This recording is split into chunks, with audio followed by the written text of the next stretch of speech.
If this place could talk, what would it tell us about the experiences of those here 100 years ago? Located in northeastern France, 155 miles from Paris, and dating back to at least the early medieval period, Vauquois, by 1913, was a quiet agricultural village known mostly for its natural spring, considered sacred by the pilgrims who visited each year. But this rural village of around 170 inhabitants would soon become the scene of a new kind of warfare in the First World War. What makes the 4 years of fighting from 1914 to 1918 at Vauquois stand out is not its trench warfare or street fighting, or the number of lives lost there, but that this small hilltop village became the site of extensive and ongoing tunnel warfare.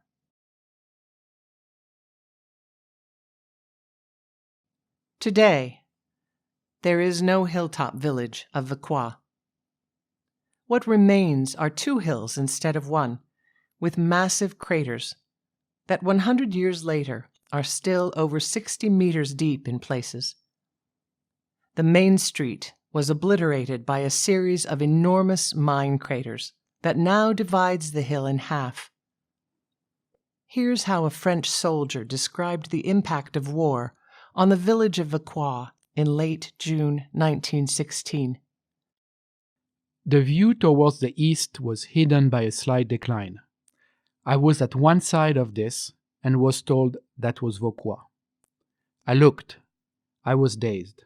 I knew that there was nothing left of Vauquois. But I did not expect to see this. Dominating the surroundings, looking like a smooth, whitened rump, a skull, an egg. If someone could give me an example of similar devastation somewhere else, then I'd like to know. There was once a village and trees here. Now, it's fantastic, just a crater. On the southwest side, near the top, a huge crater is visible. It's said that it's about 120 meters wide and about 30 to 60 meters deep. The base of the hill is sparsely covered with some vegetation. Only the summit presents an incredible and chaotic spectacle. What this average soldier witnessed that day was the result of more than a year of tunneling and mine explosions, as the Germans and French fought their war through the middle of the hill.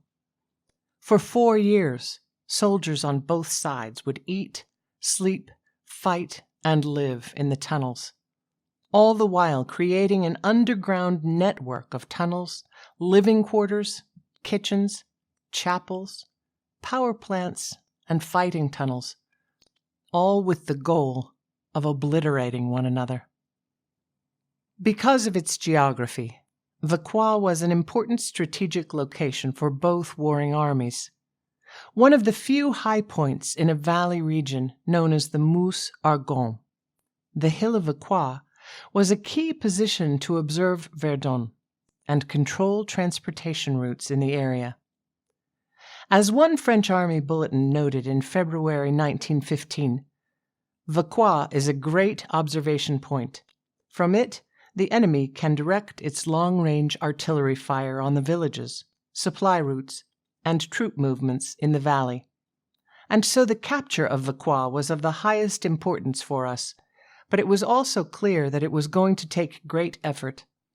In effect, the position had become a veritable fortress. The cellars in the village, hewed from solid rock, offered the enemy a shelter from the effects of our field artillery.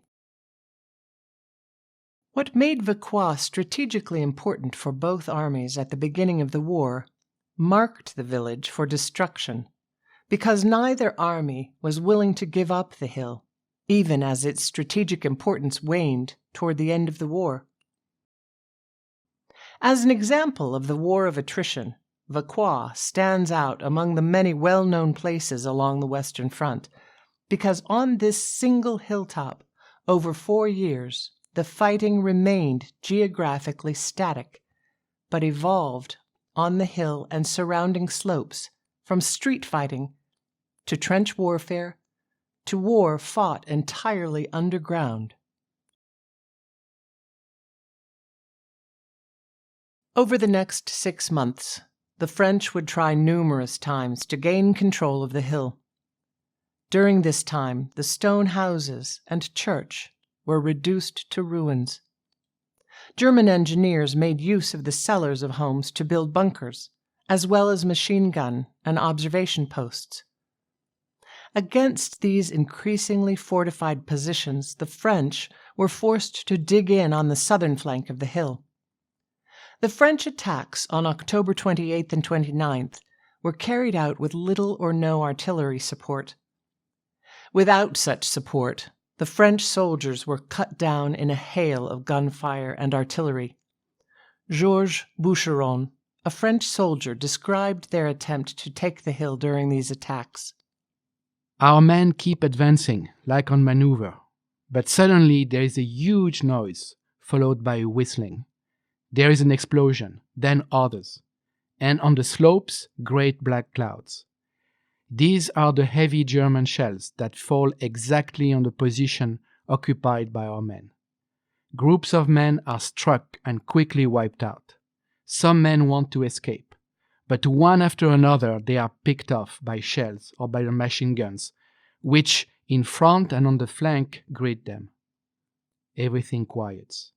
Through the trees I make out bodies stretched out.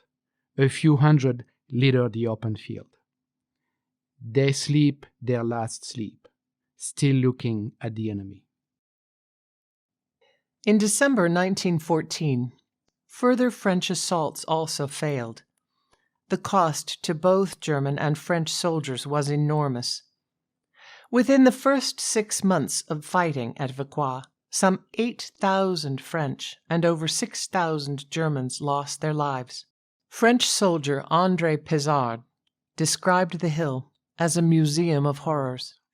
The corpses which serve as cover for the shooters the morning of March 2nd, and which we recovered, bit by bit, from stones and earth, decompose under the parapets. They are poisoning the air. And as another French soldier recalled, I've just been through terrible days. We attacked and took a good position. But due to the deaths and injuries, we had to march on the corpses and listen to the cries of suffering of all the wounded. We ask ourselves how we can pass through them. But I was not too frightened, as we were all determined. And how many times we escaped death, we have no idea. Going back into the lines on April 23, 1915, Pizard described the position he left a fortnight before. Our artillerymen have demolished the last wall of the church, and the Boche have mowed down with their machine gun the great tree of Vauquois, which still raised its black carcass. The center of the village, the site of the church and the chestnut tree, became both targets as well as symbols of what was destroyed. As the French soldier Boucheron recounted, We were not going to be able to find the streets. The blocks of houses have disappeared. The village appears to us like a field that has been tilled by an immense plow. I distinctly see the tree black with no branches or leaves against the sky. There is no trace of the church. Everything is razed to the ground. There is no more village. Blind as a bat, I don't see anything but the blackness of the trampled earth, and in some places a little snow. We file through the middle of the village, or better to say, the place that was the village.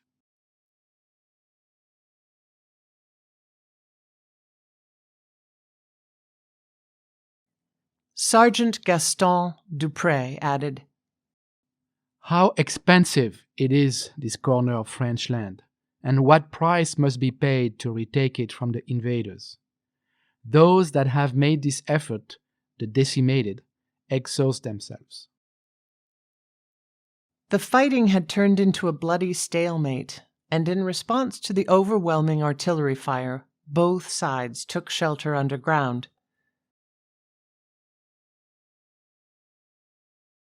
This evolved into the digging of tunnels and the mining warfare that was to follow for the next 3 years. Over the ensuing 3 years, between both the French and Germans, some 539 explosions in the mines were set off under the hilltop as attempts to break the enemy positions and end the stalemate. But what was this underground warfare like for those who lived and fought there through 3 long years? From the winter of 1915, miners from both nations tunneled and dug through the silicious rock known as Gez Argonne as they built shelters and large connecting rooms called galleries, as well as attack tunnels toward and under the enemy lines. Thousands of tons of rock were slowly removed from the hill to make way for miles of galleries. During their extended time underground, they decorated their confined living spaces with graffiti and engravings. They carved symbols of faith and loyalty, even images of feared enemy commanders, into the stone. Such work shows that these tunnels were not just an area where people were passing through, but actual areas where individuals lived and worked for weeks at a time before being rotated out. Thousands of tons of rock were slowly removed from the hill to make way for miles of galleries. The French were forced to dig vertically before driving shafts more horizontally under the hill. Missing home, the French named their galleries and tunnels after Parisian metro stations. The tunnel systems at Vauquois soon increased in complexity as each side tried to outmaneuver the other. Listening tunnels were dug to intercept the enemy's approaching diggers. Storerooms, antechambers, throughways, command centers, and multiple entrances and exits were created. On each side, the tunnelers dug deeper and further as they inched their way toward the enemy's lines. On each side, the tunnelers dug deeper and further as they inched their way toward the enemy's lines. The trench fighting on the surface continued, along with the tunnel warfare. Underground explosions were often set in advance of an infantry attack on the surface. The roughly 15,000 soldiers killed in the first 6 months of surface fighting contrasts with the 800 men killed during the 3-year period of predominantly underground fighting. While the loss of life was dramatically reduced with tunnel warfare, the level of physical destruction of the landscape resulting from the 539 mine explosions was unprecedented. The work of the miners, armed with picks and hammers, was slow and arduous. Progress was typically less than 3 feet per day. While men dug, others passed the rubble back toward the surface. This work was made more dangerous by the fact that the enemy was always listening and attempting to locate and destroy one another's tunnels by countermine. In response to the ever-present fear of attack by countermine, both Germans and French employed increasingly sophisticated methods of detection of enemy activity. A simple pan of water, whose ripples would indicate enemy activity, would soon be replaced by the geophone, which was essentially a stethoscope that could detect even the faintest sounds of excavation. The geophone became an essential tool to know where the enemy was and what he was doing. Listening posts were placed every 50 meters, and this way they could precisely locate enemy activity. Both the French and Germans were careful to document the timing and location of each underground detonation. These increased in intensity with the peak in August 1915 with 27 German explosions and 18 French. With the battle for Verdun over by 1917, the decreasing strategic importance of the hill led the opposing forces to set constraints on the bloodshed. Mine explosions, and using certain weapons on the surface, were limited to specific hours. Fraternization between combatants increased, with the fighting settling into a routine. A French soldier relayed the story of patrolling less than 30 meters from the German lines when he met a German soldier offering to trade supplies. Similar encounters occurred underground as well. During the Christmas of 1916, upon detecting one another's proximity in the mines, German and French miners sang to one another through earth that lie between them. One New Year's Eve, most likely 1917, both sides celebrated. As one soldier recalled, "At midnight, in the surrounding villages, every bell in the churches rang out.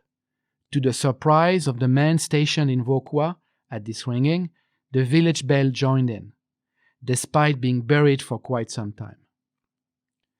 This moving music touched the hearts of the men in the trenches and paralyzed them. Some pioneers had cleared the rubble from the forgotten debris-covered bell, hung it on a chain, and let it ring one last time." With the launch of the Meuse-Argonne offensive on September 26, 1918, artillery again returned to barrage the hill of Vauquois. Just south of Vauquois, an artillery battery, commanded by future President Harry Truman, then an officer in the National Guard of Missouri, was part of the massive American attack. Over the course of 4 hours, Captain Truman's battery alone would fire 3,000 shells at Vauquois. The American 35th Division would take the hill after a brief but fierce battle with the remaining garrison of German infantry. Though the 35th Division succeeded in taking Vauquois on the first day of the Meuse-Argonne offensive, they suffered heavy losses in the brutal fighting that would continue to the north of Vauquois. The horror of modern industrialized warfare has left its mark on the hill of Vauquois. The men who lived and died beneath its surface left their mark in their underground cities. To this day, only a fraction of the mines at Vauquois have been reopened, and many men are still buried under the hill, along with unexploded ordnance in the mines.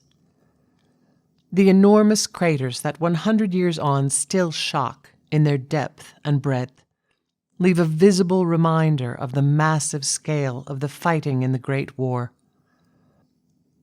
The pastoral village became a tortured landscape that author Jules Romain would refer to as a heap of ruins stuffed with dead men's bones.